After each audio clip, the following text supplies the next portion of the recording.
सलाम, आदाब और नमस्कार प्यारे दोस्तों। मैं शेख नियाज लातूर। काफ़ी दिनों से मुझे अमीन सयानी साहब की आवाज़ की फरमाइश हो रही थी, तो मैंने भी सोचा कि क्यों न इस लॉकडाउन के पीरियड में आपकी फरमाइश पूरी करें। तो आप सबके लिए मेरी एक छोटी सी कोशिश है और उम्मीद करता हूं कि आप सभी लोग इसे पसंद करेंगे। तो हो जाइए तैयार और दिल थाम कर बैठी।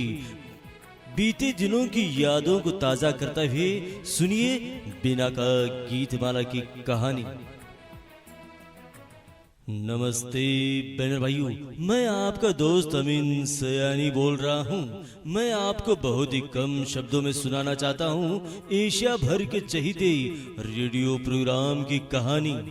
जब सन 1951 में रेडियो सिलोन के लिए बंबई में स्पॉन्सर्ड प्रोग्राम रिकॉर्ड हुए, उन प्रोग्रामों में मेरी राहें दो तरह से जुड़ी और उन प्रोग्रामों के डायरेक्टर थे हमीद सयानी साहब।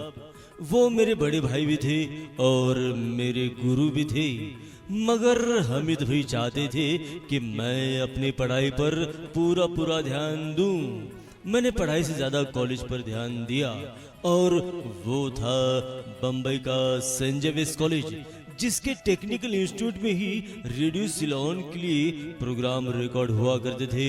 और फिर एक दिन ऐसा आया जब ज़रूरत महसूस की गई एक ऐसे कम उम्र नौजवान की, जो कि बिना का टूथब्रश बनाने वाली इस कंपनी के लिए आधे घंटे का स्पॉन्सर्ड प्रोग्राम लिखे भी, बोले भी, प्रोड्यूस भी करे और साथ ही साथ सुनने वाले के भेजे पत्र छांटे और जांचे।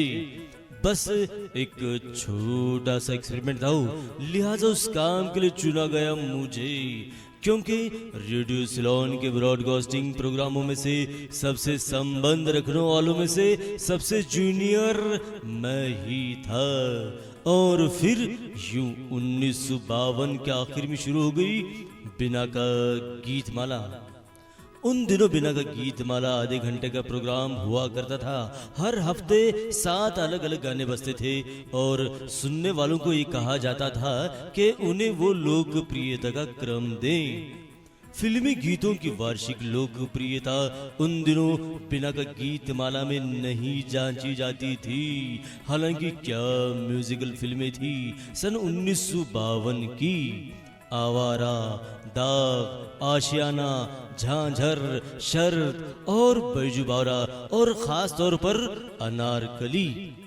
उन दिनों बिना का गीतमाला आधे घंटे का प्रोग्राम हुआ करता था और यह सिलसिला करीब 1.5 साल तक चला और इतना लोकप्रिय हुआ कि सीबा कंपनी ने फैसला किया कि प्रोग्राम को न कि 1 घंटे का कर दिया जाए, बल्कि उसे हिट परेड का भी रूप दिया जाए, यानी संगीत की एक सीढ़ी जिस पर गीत साप्ताहिक रूप से लोकप्रियता के मुताबिक बादान पे बादान ऊपर चढ़े या फिर नीचे उतरे। जहां तक मुझे याद है कि सन 1954 में बिना का सालाना प्रोग्राम नहीं हुआ था, मगर जिन फिल्मों के गाने सन 1954 में चले थे उनमें थे मयूर पंख, टैक्सी ड्राइवर, आर पार, शबाब, अमर और उन दिनों की हिट फिल्मों में से है बिन बजाती हुई नागिन। अब हम कदम रखते हैं सन 1955 में, जब आपका ये प्रोग्राम काफी जोर पकड़ने लग गया था। सभी संगीत प्रेमी बड़ी लगन के साथ सुना करते थे और सबको ये फिक्र लगी रहती थी कि देखें इस हफ्ते किस गीत के लिए बजता है बिना के गीतमाला के चोटी के बादान का ये बिगुल।